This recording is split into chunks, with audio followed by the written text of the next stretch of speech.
people want to meet the artist.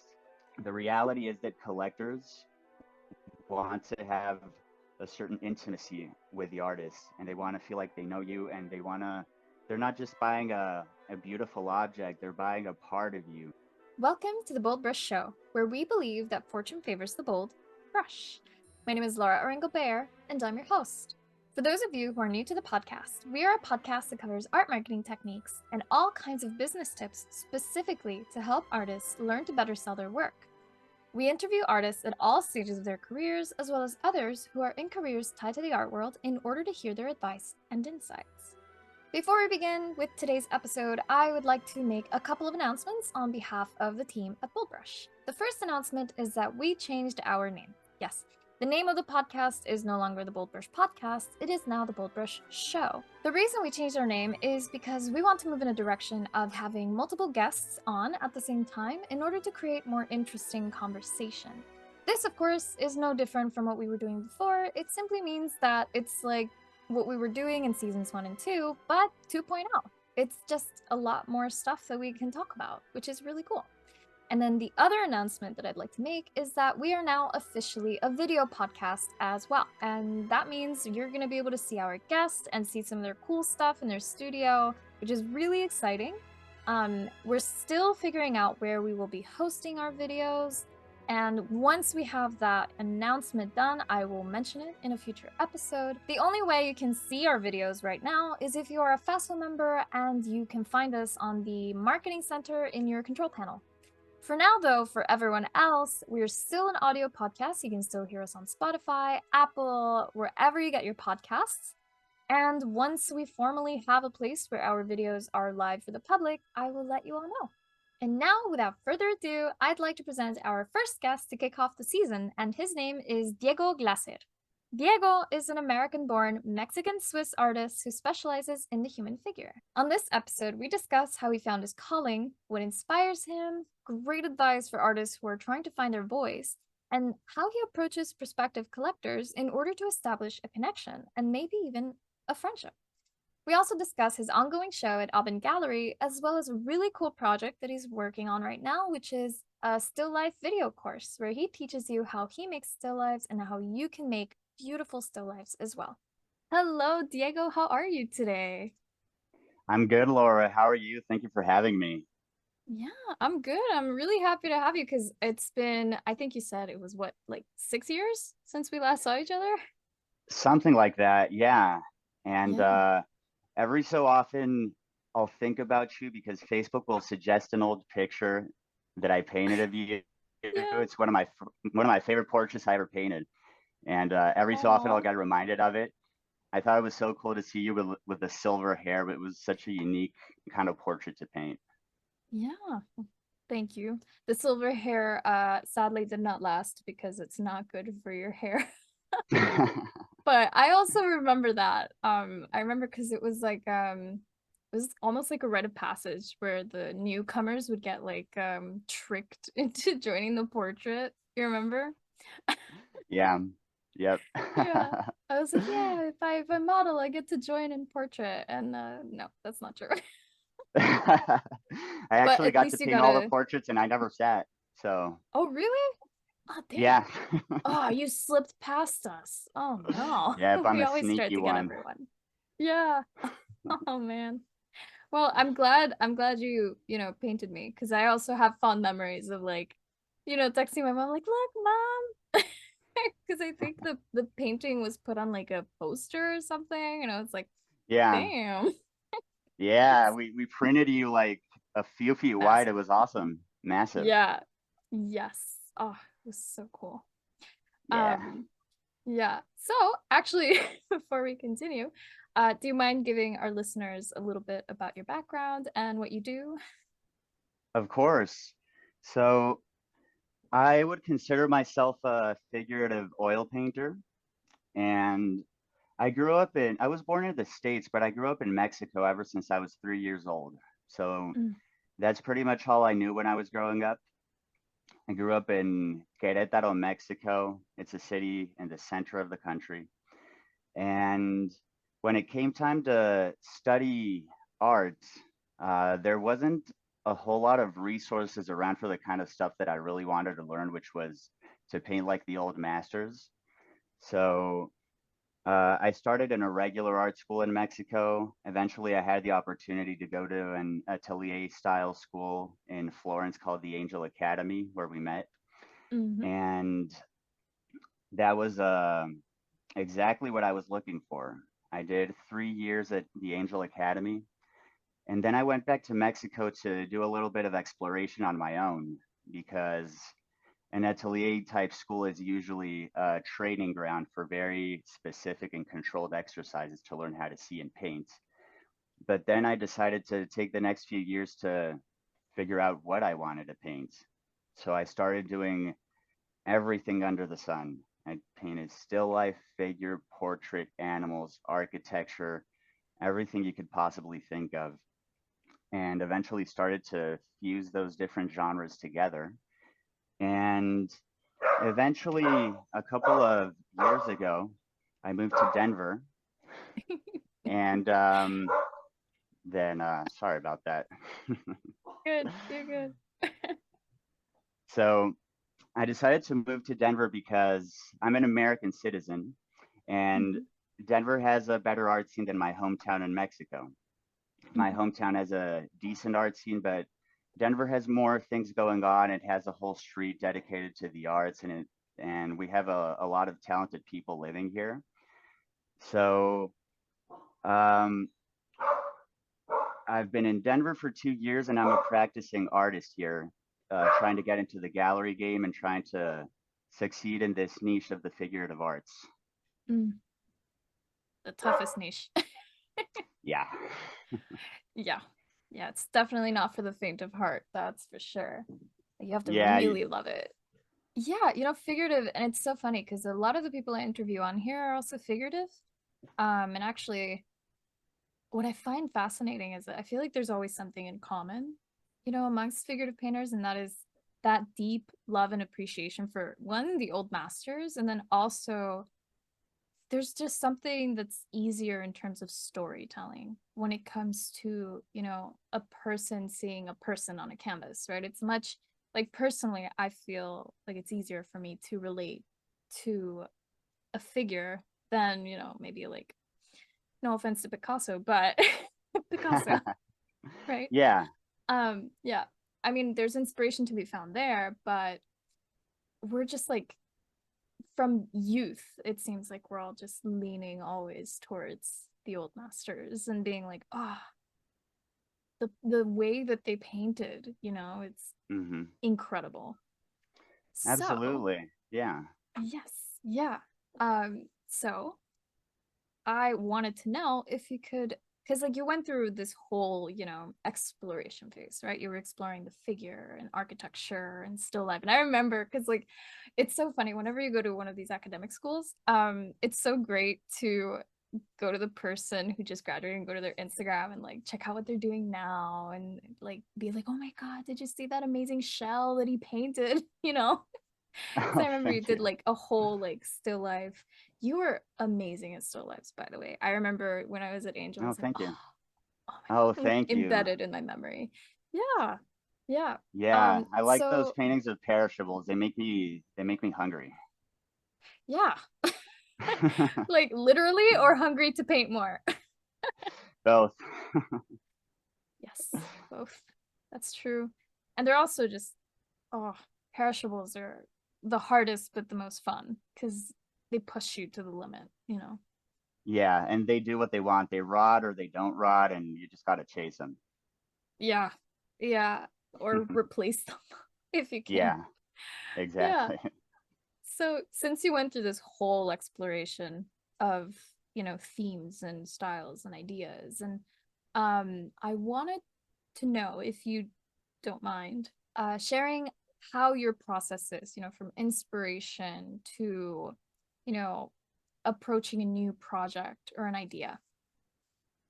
Of course. So, over the last few years, I've started to settle on what I like and what I don't like, and that's helped me narrow down a lot of how I come up with a new painting. So, I know that I like old rustic things. I know I like old, exquisite, and elegant things. I like natural, beautiful things like seashells, bones, fruits. What I don't like is modern things like someone wearing a t-shirt from the Gap or, Oh my God. I would Yeah. never paint that. And I would never paint a can of Coke or a pack of Twizzlers or something like that. I would never do it. Mm-hmm. Yeah. So uh, that already helps a lot. I'm always surrounded by the kind of objects that I like. So let's say I want to paint a still life. I have a Mm-hmm. collection of shells, bones, branches, rocks.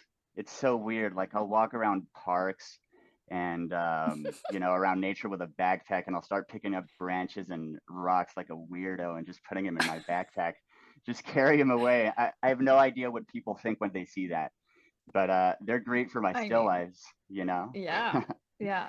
And you're in good And company too, because Rembrandt had, if you've ever visited Rembrandt's house, he had a massive collection of taxidermy, shells, probably hmm sticks from what I remember. So you're yeah. in good company. It's like maybe it's another idiosyncrasy with like realist painters where we just collect pretty natural things. Heck yeah, totally. And like, no, there's no real shame involved. I mean, it's, I think it's so cool to embrace being a weirdo just to serve a cool painting. Like, Mm-hmm. I don't care much about how I look picking up sticks on the street if it's gonna make a badass painting, you know? That's the bottom line for Yeah. me. Yeah. So, uh, I'll I'll throw things up on a table. I have some like pieces of barnwood that I found, and I'll start throwing things together. There's usually a back plane to the still lifes where I might nail something to the back plane where it's hanging, or I might Mm-hmm. add some volume covered by a fabric where I'm adding a shell on top of that. So it's not just things sitting on a table, but things sitting on a few different planes. Makes it a little more Mm-hmm. dynamic. And I also don't hesitate to make things up and change things around because reference is just that, it's a reference. And if I feel like I have to make this shell bigger or I have to change the shape of a part of it or whatever, I'm perfectly fine doing that. You know, it's Mm-hmm. something I've learned and forced myself to do. And that's how I'd approach a still life. If I were to approach a figure painting, I'd probably start out thinking of a mood or perhaps a model or a friend that I know has an amazing outfit that I've seen her wear or him wear, and I think it matches the mood. So I'll hire him to come over and do a photo shoot with that mood that I had in mind that might match the outfit and just try to funnel everything about the image to that emotion that I'm trying to convey, as opposed to what we were talking about earlier. For example, Picasso, I feel like there's a lot of obstacles to be able to feel what he wants me to feel. He makes it impossible for me to feel it. But there's a lot of artists that just beeline straight to my heart, you know, and and to my soul, and there's no obstacles, and I love it. And that's the kind of art that I want to make. I don't want to have obstacles for you to feel my work, you know. Mm-hmm. Yeah. Yeah. Do you mind telling us like what artists reach your soul like that? Daniel Sprick, I'd say, is Mm. one of the main ones that really, I mean, I feel like when I look at his paintings, everything about him makes sense to me. Uh, they're exquisite. They are moody. They have a very deliberate and a very specific ambiance, and they're not really, they're not even pretending to be anything where you have to analyze that much. They're Mhm. beautiful paintings with beautiful shapes and a beautiful mood. And I don't usually don't bother to try to read a dance break painting. I just stand there and I feel it and I take it in and I enjoy Mm. it. I love that.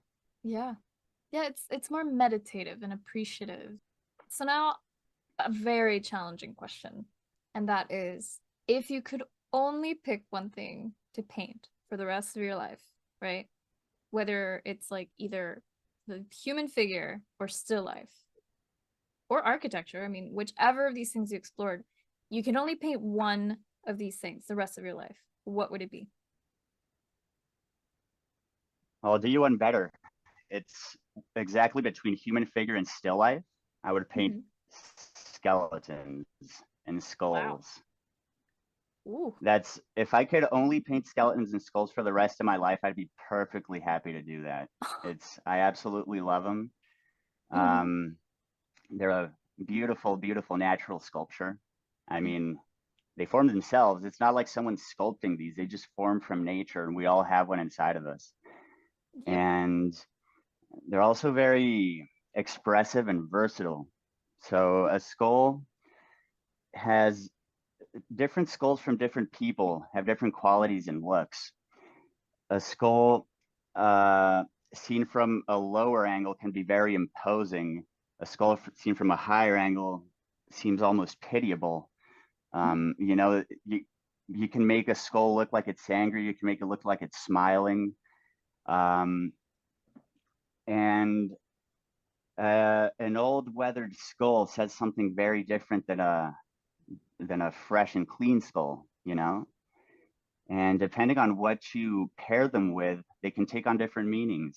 So, one meaning that I think everyone can relate to, and it's one thing I relate to about skulls, is the simple fact of mortality. You know, I'm perfectly aware that this interview can end and I'll slip on a banana peel and that's it, you know?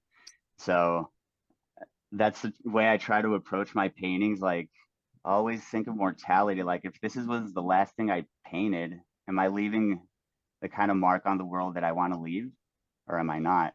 You know? Wow. Yes. Oof. Wow. That's a whole conversation right there. um, because like, you know, it fascinates me that in history there are so many painters who they had such amazing work, right? So like Fortuny, if you remember Fortuny, he Love died. Fortuny. Yes, he died at the age of like 32 or I something. And I know. was like, no, he It's had gut so much. wrenching. Yes, he had so much to give to the world. Yeah. So, He died of um, malaria, didn't he? he did that he got in Rome. It's insane Jesus. because he traveled to Africa, Northern Africa, a lot, and didn't get malaria until like he went to Rome. Hmm. It's almost like ironic because Yeah, it's much more common to get it in Africa of all the continents. absolutely. It's so bizarre that Yeah. he got it in Rome. And Yeah. Fortuny is precisely one of the artists that makes me feel that way because Hmm. I mean, I'm about the age that he was when he died. Yeah. And if I died right now, I'd feel like I came so short compared to him, you know?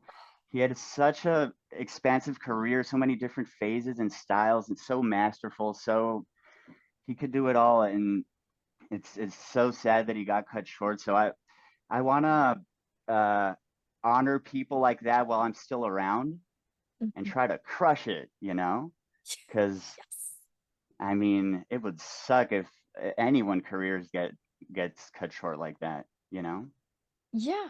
Yeah. And I also feel that way sometimes when I reach, or I'm about to reach a certain age where I think about, okay, what artists died then and how amazing were they? And how can I, improve myself in my work to, almost like honor them, past their Hmm. time of their death.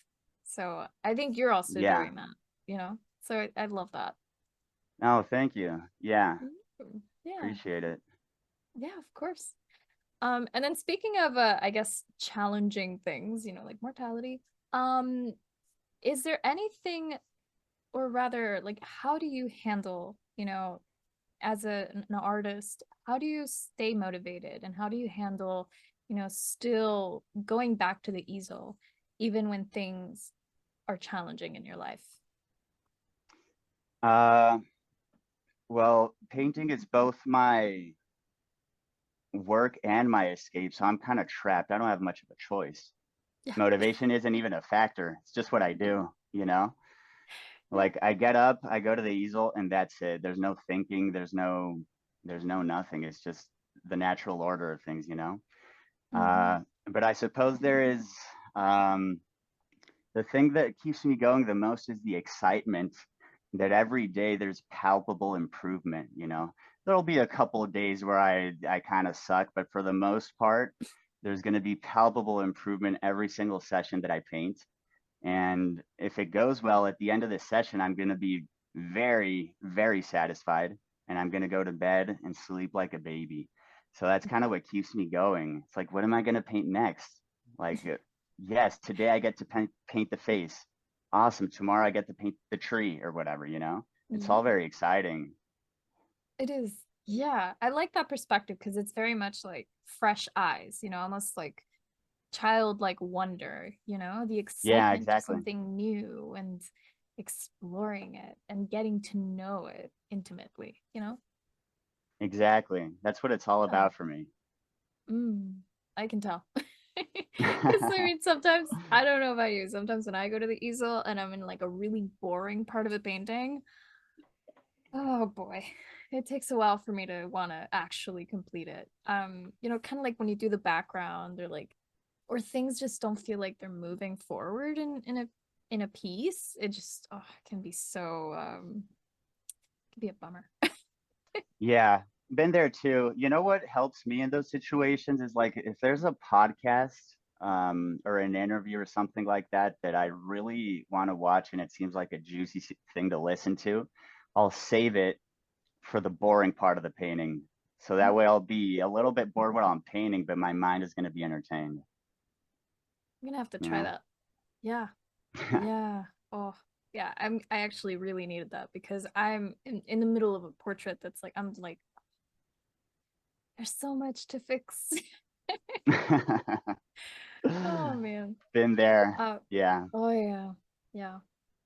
So earlier, how I mentioned that it's really fun to, look at the Instagrams of alumni, right? And one of my favorite ones to look at was yours actually, because your work is very colorful. And I could tell that you really like, especially in textures, you really explored that. And not a lot of people really explore texture, but in any case, just from observing you, I was able to learn a lot. And I can tell that you've also used social media as a way to document your work and your process and all of these things. So I guess my question is, how do you use social media to connect with your collectors, your buyers, your followers? Well, to be honest with you, I'm still pretty new to social media marketing. Mm, Uh, so what I've always been a lot more reliant on personal relationships to actually sell my artwork, and my social media has served more as a thing to share and you know, get a sort of audience around the world. It's translated into sales a few times, but not as much as I'd like. mm, So that's something I'd like to focus on this year to try to turn my social media into not just something to share cool pictures on, but to turn it into a funnel for people to sign up to my newsletter and have more of a personal relationship with them that'll result in actual sales of mhm, originals, prints, sketches, all that sort of stuff. So it's something I'm still kind of learning. Over the next couple months, you're gonna see me work a lot on that, mm. and I'll report back to you. Yeah, I don't have that much Yeah. experience, honestly, but Oh, I wouldn't have guessed because the way that you present your work, it seems already like very like appropriate for the audience, if that makes sense. Like it seems very thought out the way that you photograph and post. So, I mean, it's there, you know? thanks. Yeah, I Yeah. suppose it's a question of how I post. If I just Mm, post, that's just sharing ultimately. But yeah. if I post in a certain way that makes people see me as a person that they're wanting to support rather than just a hand painting a picture behind the camera, Yeah. I think that'll make a huge difference. And have them, give them the hunger to keep up with what I'm doing and want to support and buy from me.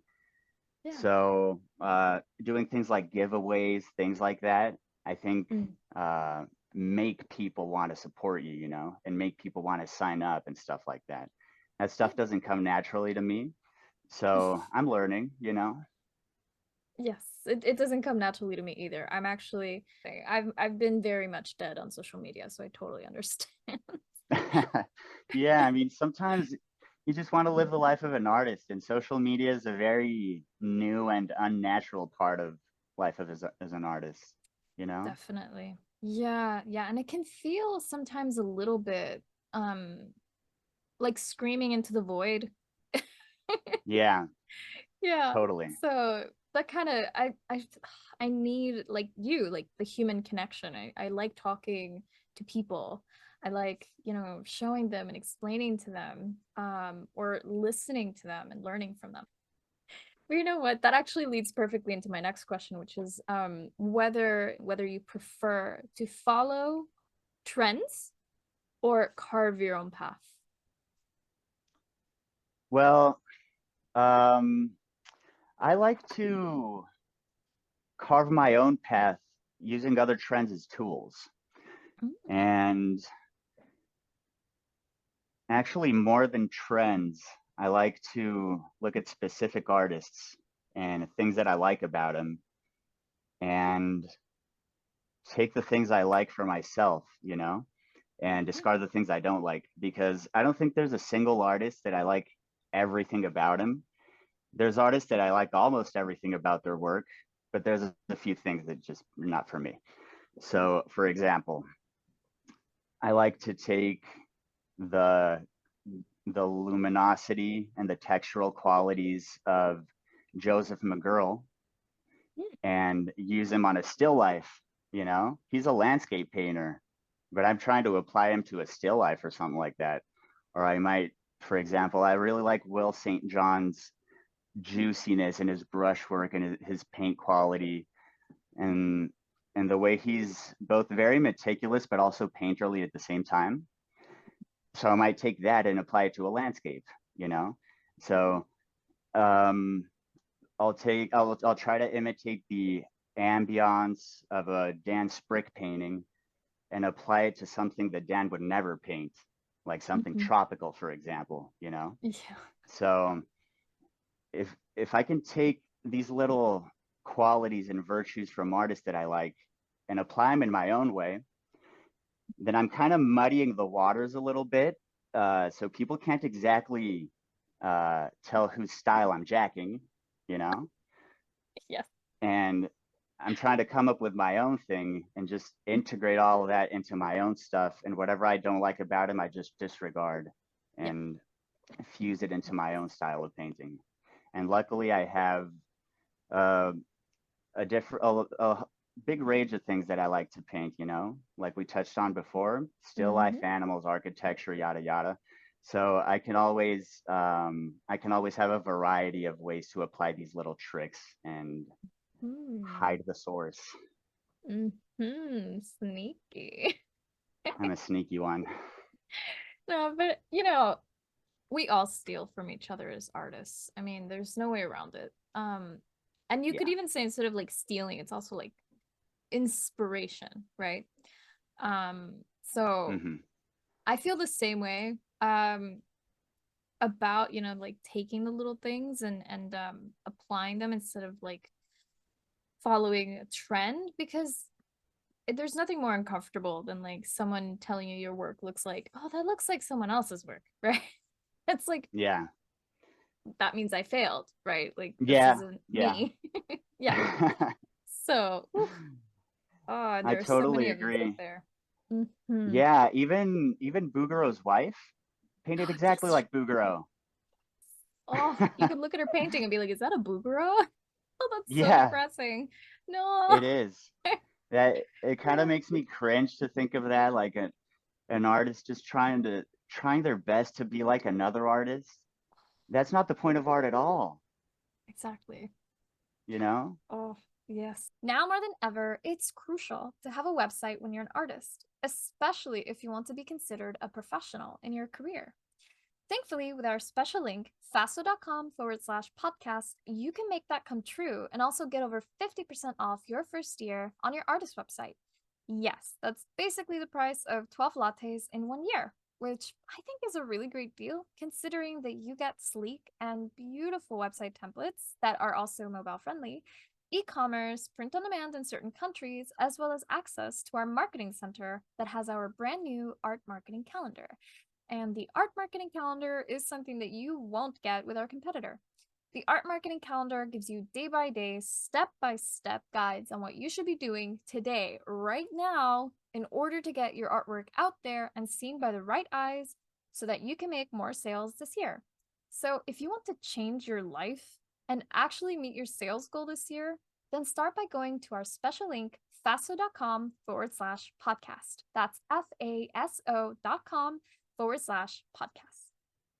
Boldbrush would also like to give a huge thank you and shout out to Chelsea Classical Studio for their continued support in this podcast. If you're interested in archival painting supplies that are handmade with a lot of patience, then go check out their Instagram at CCS Fine Art Materials. And that's the other hard thing, because I know you can relate to this with academic work and academic painting. Yeah. You can look at the work from like a particular school and oh, they went to that school. Like if you look Totally. at stuff from like Charles Cecil, you'd be like, oh yeah, it's a Cecil. Mm-hmm. Right. Yep. And it's like the hard part after academic school is how do you rip away from that? How do you unlearn all of these things that basically have given you the formula to knowing how to paint, right? Yeah, absolutely. Yeah. I think it's important to take workshops after your academic years because workshops are usually taught by people who are practicing artists. They went to school decades ago, so they came up with their own sort of way of doing things. Mm-hmm. So when you take their workshop, you're learning their own little way of painting, and it'll switch a few mental switches Mm-hmm. of things that you took as a dogma. Maybe you can Yeah. just do them differently. Yeah.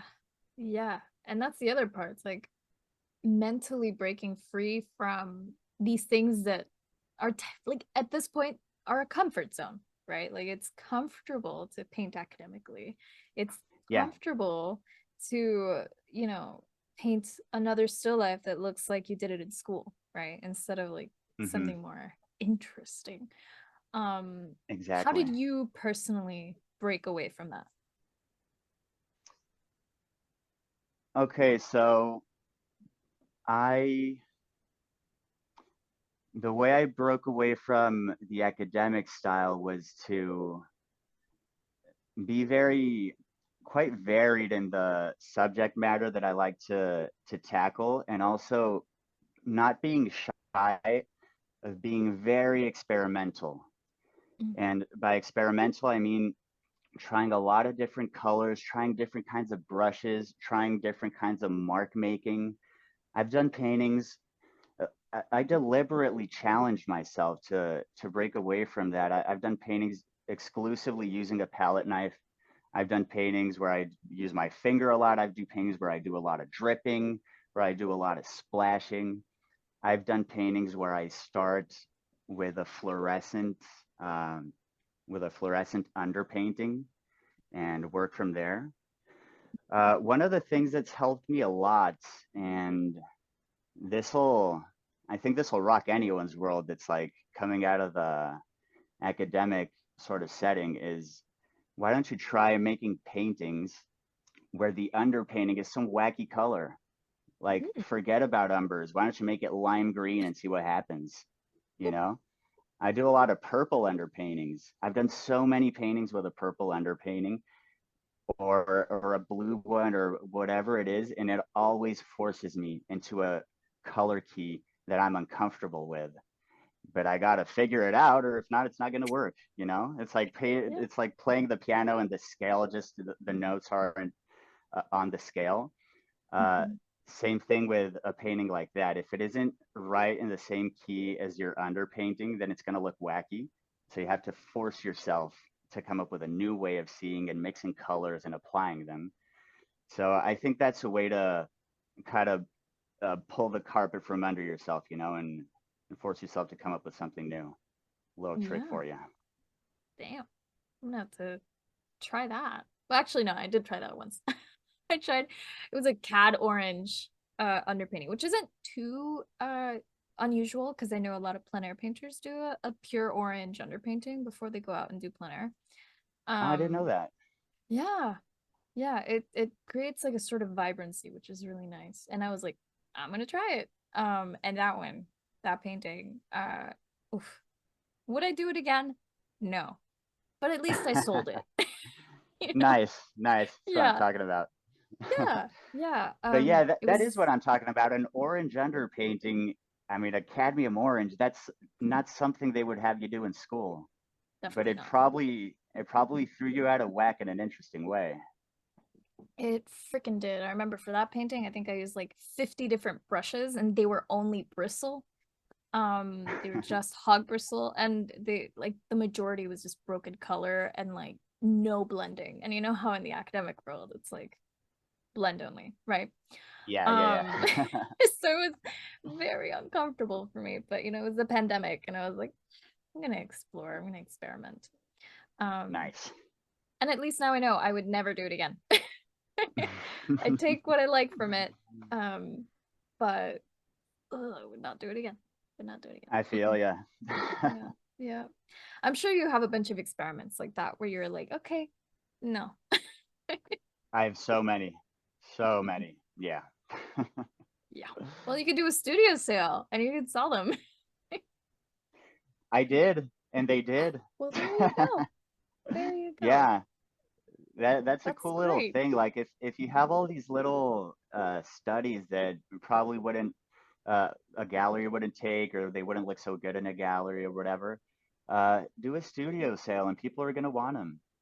Mm-hmm. 100%. Like I sold mine in a studio sale, so there you go. That's social media Nice. right there, though. Yeah. Yeah, that's the Exactly. good part about social media. Yeah. Yeah. Yeah. So you did mention that you prefer talking to people in person, right? Have you ever sold a painting in person just from talking to a potential buyer? Yeah, I have. Mm. Um, in my experience, it's a question of not being very pushy and being more interested than interesting. So what I'll usually do is I'll start asking them questions, vague, open-ended questions. So what kind of art do you like? What kind of art do you usually collect? Do you usually collect art? If you do, is it are you into uplifting art, or are you into landscapes? Are you into something that challenges you psychologically? Yeah. And they'll start to give you the answers that will guide you to a sale. Mm. So once you start to narrow down their likes and interests, you can start narrowing down the options that you present to them, Mm. because an overabundance of options can make anyone confused and hesitant. Yeah. So, like the classic example, if you go to an ice cream shop and they have three flavors, it's so easy to pick. If they Mm-hmm. have 97 flavors, it's impossible to pick, you Yes. know? You'll probably end up choosing vanilla instead of something more interesting, Mm. But what if you talk to this client and from what they're telling you, they're giving you the impression that they're into something a little more risque or more exotic, or whatever it is, then you can show them that. And out of those few options, they'll be much more comfortable picking, you know? Mm-hmm. So I think that's a big part of it in my experience, Yeah. Yeah. I think that's getting, really great advice. yeah, it seemed to work in the past, and it's an approach where you're not spooking people by being pushy, Like I remember, because I grew up in Mexico, and you walk down the market and everyone's like, hey, hey, hey, buy this, lemons, yada, yada, yada, yada. And it's like, all Yeah. right, I'm not going to buy any of this. Like, if I want to buy it, I'll approach you. You're all just Mm-hmm. spooking me away. Um, Yes. and I don't like that. I like to have a very chill environment where like if you buy cool, if you don't buy cool, we're hanging out, we're getting to know each other, and you're giving me a sense of what you're into. And Hmm. if you don't buy, that's okay. We'll be friends. And maybe this person's friends or relatives or whoever will end up coming to my studio and then we'll end up buying something. So I think that's what it's all Hmm. about. It's more about the relationship than about the actual sale. Yep. But paradoxically, the relationship is what's going to get you the sale. Yeah. And I like that. That's a really clear and good way of explaining it because a lot of people, and I feel the same way. I get so annoyed when someone's like trying to push me to buy something. It's like the more you push me, the less I'm gonna want to buy, right? Yeah, Um, but if you like connect with someone with the intent of actually connecting, um, especially if it's someone that's already there looking at your work, right? They're already interested if they're already looking. So it's just a matter yeah, of, conversing, getting to know them. A lot of people get excited, when they talk to the artist. They're like, "Oh my God, you're the artist. This is amazing." yeah, And even if they don't purchase, maybe they'll purchase in the future, you know, like you said. exactly. And Yeah. I think that thing you mentioned is incredibly important. People want to meet the artist. I Mm-hmm. mean, of course, his artists. uh, I mean, it would be amazing if I had a show in Tokyo and I don't even go and it sells it out, you know, Yeah. just because of how much people like my art. But that's just Mm-hmm. not reality. Um, Mm-hmm. the reality is that collectors want to have a certain intimacy with the artist and they want to feel like they know you and they're not just buying a beautiful object, they're buying a part of you. Um, like a band that you like, a band that you're a huge fan of. You don't just like the songs, but you're a fan of the band members and what they represent and how they live their lives and stuff. So Mm-hmm. that's kind of what I'm trying to get at, you know, Yeah. that the collectors really appreciate getting to know the artist. I can't stress that enough. Yes. Definitely. Yes. That's a really great comparison. Um, and now, in terms of yourself, seeing how your life has played out since school and even before, if you could talk to yourself, right, like 10 years ago or a younger version of yourself, and you can give yourself a piece of advice, what would you tell yourself? The first one I think would be to not waste time in any regular art schools. And if you're trying to learn the classical way of painting, I would go straight to an atelier or or a teacher or online courses of that style because I did spend a few years in a regular art school and I learned a thing or two, but for the most part, it was a waste of time, in my opinion. I would be 2 years more advanced in my little career now than I Yeah. would be if I didn't go. So uh, I would say that's one thing. And the other advice I'd give myself, and I would hate myself for giving me this advice, but I would tell my younger self something that everyone else told me, and it's to start working in series, at least small series. Because I wanted to paint a building, and then I wanted to paint a butterfly, and then an eagle, and then a chair, and all my work would be very diverse, not only uh, stylistically, but in terms of genre. And that can be a little bit discouraging to buyers because they're looking for a brand, they're looking for a signature, something recognizable about your work, you know? So, um, even though I'm still painting a variety of subject matter, I think my style is now landing in something that's a little bit recognizable to me. But Mm-hmm. point being is that I would tell myself to rather than just do all these little independent little pieces, I would do series of two or three, you know? It doesn't have to be a series of 10 paintings and you get bored of the same subject matter and style. But let's say you want to paint a human figure.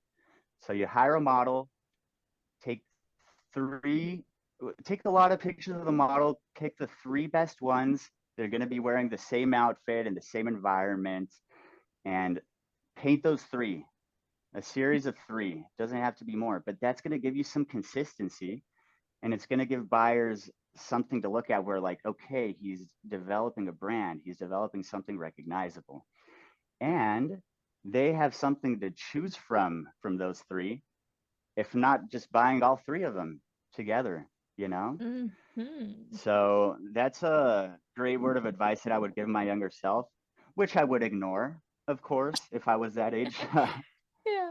But now that I understand it, you know, um, Yeah. I, I think I would do that. Yeah. Yes. And that's great advice. I don't think I've ever heard that advice before. So I love it. I love it. I always love Awesome. hearing, yeah, I always love hearing new pieces of advice because that would have been something great to tell me when I was a kid too. Like when I was like, just starting out at all these schools and stuff, like stay consistent in whatever it is that you're doing instead of like instead of my ADHD, just being like go for the That's exciting a good way stuff to all put the it. time. Yeah, Yeah. yeah. ADHD to the maximum. Well, I actually have ADHD, but I didn't know then. Oh. I Now I might know. have it too. I've never been diagnosed, but I totally Oh, relate to that. Yeah. oh, you should check yourself. You might learn something surprising. Oh man. So now, when I was researching you, I found your page on Abend Gallery, and you had this really good quote that I really liked. And I would like for you to explain it to us. And that quote is internalize reality and use it to serve your personal vision. Do you mind telling us a little bit about it? Of course. So I think we touched upon this before, that I think of reference as mere reference. And I'm not trying, as a realist painter, I'm not trying to document reality. I'm trying Mhm. to make a work of art, which is a very different thing from reality, because a work of art, kind of by definition, requires some degree of human intervention, the human hand, the human brain, the human soul. Yeah. That all comes into play. So when I'm out there painting a landscape, or when I'm painting a model or anything like that, um, I think it can be quite boring to make a painting that's complete. When I think of something artistic, it usually is a transmission of emotions. And I think if you're a skilled artist, you can take what reality is suggesting and bend it to your will. And, like, again, the funnel thing, turn it into a funnel directly into the viewer's soul. So you can make all these artistic decisions with artistic license, which you've acquired through practice and perseverance. Once you can paint things the way they look, then you can start doing your own thing. I like to change things around in a landscape, for example, to make them more dramatic. I might change the entire mood of the scene. If I'm painting a person, I might even change their facial expression, or change their hair entirely, or change the color of the light that's coming in, everything to serve the purpose of the mood and the emotion that I'm trying to transfer to the viewer.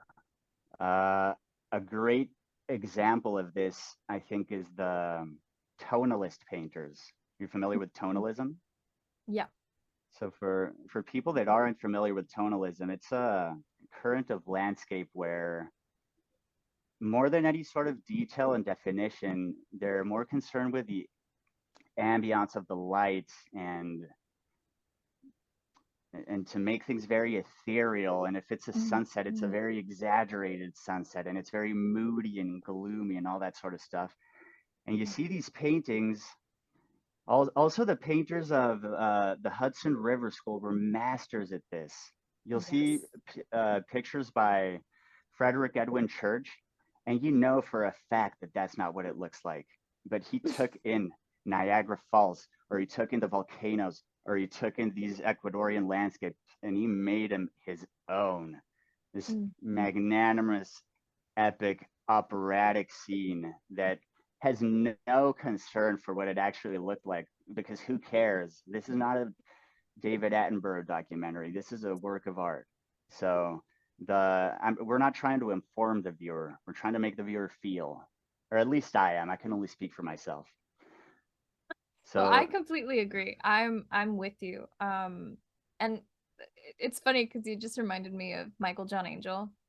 When he would talk about how people are ugly.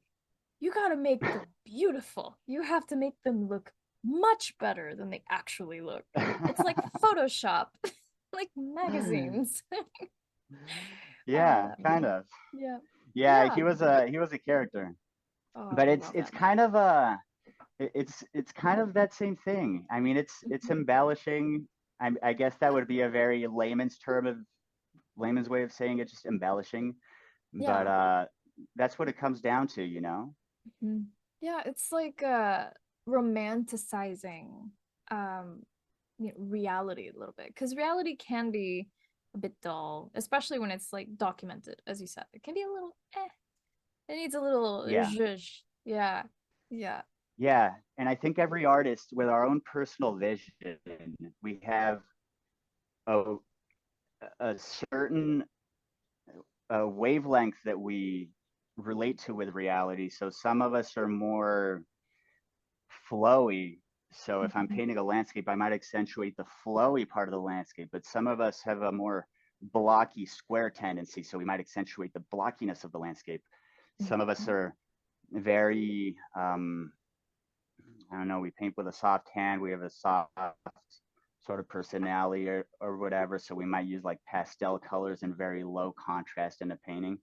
Some of us are more assertive and more, I don't know, they have this more umph, so they might accentuate the contrast of it. Some people might accentuate the rhythmical aspect of it. So we could all be painting the same scene and it's going to look completely different from each artist that's Mhm. painting it. So that's kind of Absolutely. what I'm getting at with that quote that you found, you know? That's brilliant. That's brilliant. I love that. More people should pay attention to that because like you said, it's a reference. Just have fun. Just play with it, you know? Exactly. Yeah. Yeah. Yeah. And then speaking of Abend Gallery, do you mind telling us about your upcoming solo show? Of course, yeah. So I'm opening this solo show on April 1st, Abend Gallery, Denver, Colorado. Anyone that's in the area is more than welcome to come. I'd love to come and meet you all in person. And this is a new show called Silent Solitude, a collection of contemplative figures. So it consists of a lot of brand new figure paintings, and some of them are male, some of them are female. A lot of them are put in these serene, tropical, contemplative settings. And they each have a bit of a different sort of concept to them, but they all have to do with contemplation and, taking in the present moment, which is something I struggle with. So I live vicariously through these characters in my paintings. Yeah. Um, this is one of them right behind me. They're She's lovely. fairly big, 36 by 40 paintings. Oh, thank Mhm. you. You're welcome. And five of them are about this size, brand new. And I'm also complementing with a ton of other of my best human figures that I've painted in the last couple of years. So this show is centered pretty much entirely on the human figure, which is, I've never done a show like that. My shows tend to be pretty varied in terms of subject matter, but this is exclusively human figure. So it should be something new for people that have been following my work for the last few years. Oh, wow, that's so exciting. Ooh, man, I wish I could go. That would be awesome. Yeah, Yeah. anyone that could come. I just want people to see them in person because they don't translate the same on screen. Yeah. Yeah, it's that's the one thing about paintings. They're very beautiful, in pictures, but then when you see them and you take them in person, their size, it's like one thing to see it on like this tiny little screen. It's another thing to take it in, and it's reality. It's Yeah, oh man, it's a I'm gonna different go look at experience. paintings. Yeah. But yeah, um, definitely anyone in the Colorado area, you're more than welcome to come, and I would love to see you at my show. I think you'll love it. yeah, that would be so exciting. And then one more thing too. So I mentioned earlier, so our listeners know that I think you're amazing at still lives. Like I always admired you for your still Thank lives. you. And you mentioned something that you're working on. Do you mind telling us what it is? Of course. So I've gotten a lot of requests over the last few years of doing an online course. So I'm finally doing it, Yay. 2023. I'm in the process of recording a still life painting course, and Mm, we're going to focus on all the different uh, textural qualities, brush handling, a bit of color theory, all the kind of stuff you see me do in my still lives. We're going to learn how to do in this online course. So it's going to be bilingual.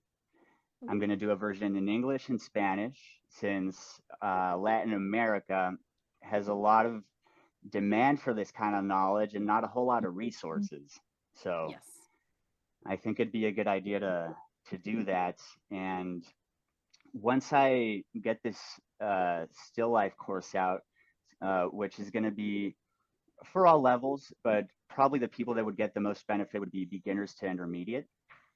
After that, I'm going to be releasing courses that build on that, like in direct painting, for example. So keep an eye out for my online course releases. I think some of you might get a lot out of them. Yeah. Yeah. People should sign up for your newsletter so they know when that's happening. Absolutely. Sign up to my newsletter, Yes. diegoglazerart.com. You'll keep up to date Perfect. with all the new stuff that's coming out. Yeah. And then we'll also include all of your links in the show notes so people could check those out. So yeah, thank you so much, Awesome. Diego. Thank you so much, Laura. This was a real pleasure. It was great talking to you again. Yeah, you too. It's great seeing you.